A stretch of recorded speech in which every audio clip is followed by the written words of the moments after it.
Okay?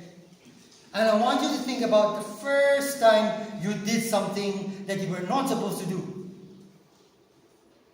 Try, Guru, by first time. No, just try. Tuck. Your life is not the same anymore. The color has changed. Do you remember that night when you did something you were not supposed to do, or that day? You did not sleep that night.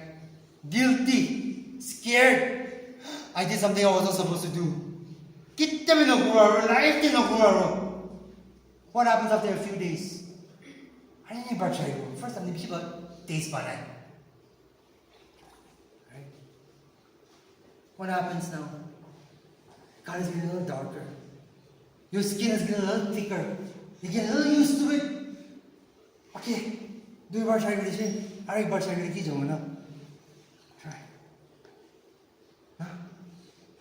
Again. Finally, you become like this. You wake up one morning and you look yourself in the mirror and you say, I don't recognize this person anymore. But who is this person? I used to laugh with that uncle. I used to laugh with that auntie. I used to laugh with that neighbor. And now I have become that person.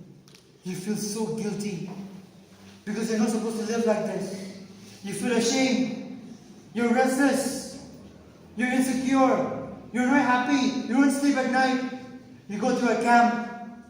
You come to school. You attend your morning assembly and you pray. And the time for a camp comes, your church camp or your school camp, you attend the camp. And you say, you know what? I want to change my life.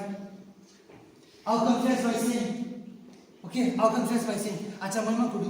But you always live a little bit. It's never 100%. You never give your best. Never 100%. Keep a little bit.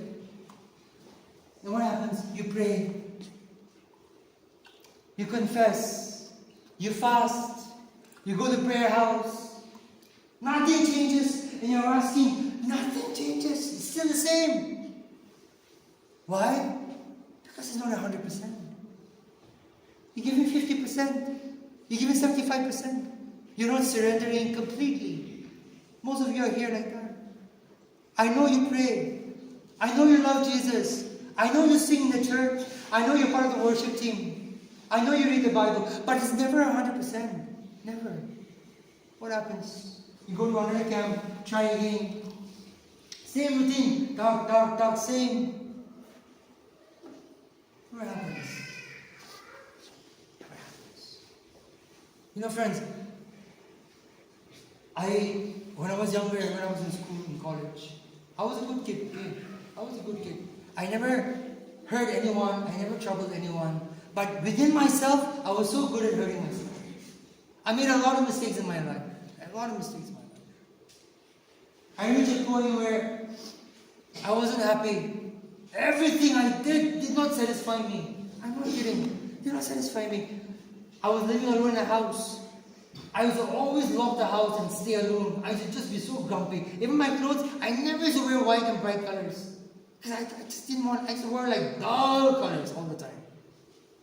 And I remember my window was like this. I shut my window, I drew the curtains, and I used to sit under the window and I used to cry. I don't know why I was crying. I just kept crying. No happiness. Because I never gave 100%. Never.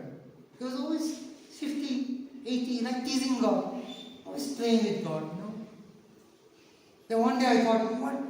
Our church used to be at 2:45 in the afternoon in Bangalore. And there used to be a small garden in front of the church. I said, I'll go to church early that day. Before anyone comes, I was going to spend some time praying in that garden. I went to that garden and I was praying that afternoon, okay? And I was asking God, God, I need answers. I need solutions. I'm a very logical person. I'm a 1 + 1 = 2 kind of person, okay? I like it when things make sense. So I was thinking, okay, what can I do to make my life better? And you might be thinking I'm exaggerating. I'm not lying or exaggerating to make my story better or to make my story beautiful. This is the truth. I came up with 2 solutions. I could only think of 2 solutions that could make my life better.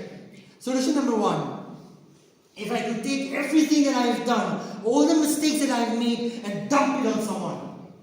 Because I knew I could not bear it anymore. it was too heavy for me to carry.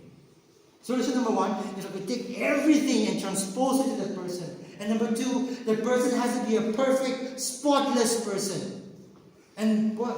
Solution number two, that person has to pay the price of my sin, and that was death.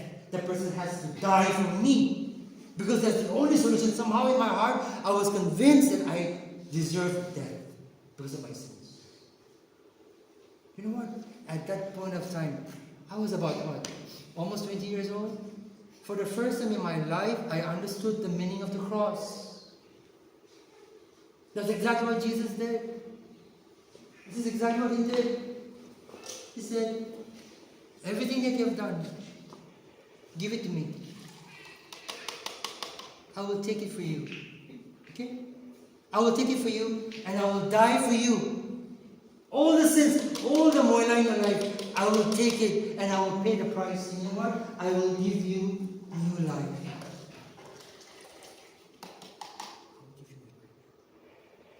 That is the story of Christmas. Jesus came to give us hope. There is no solution without Him. Where is your sin going to go? All the sins that I accumulate, you think it just disappears at night when you sleep? No. It's accumulating inside. You might not know it. It's storing. One day it's going to explode. Who are you going to count to? Who on earth can carry your sin? Who on earth can take your sin? All the things that you have done. All the bad things that you have done. The bad decisions that you have made. Who can you give it to? You think your mom and your dad can come and take it from you? Impossible. You think your teachers can take it from you? Your friends can take it from you? No. No one can. Only Jesus can.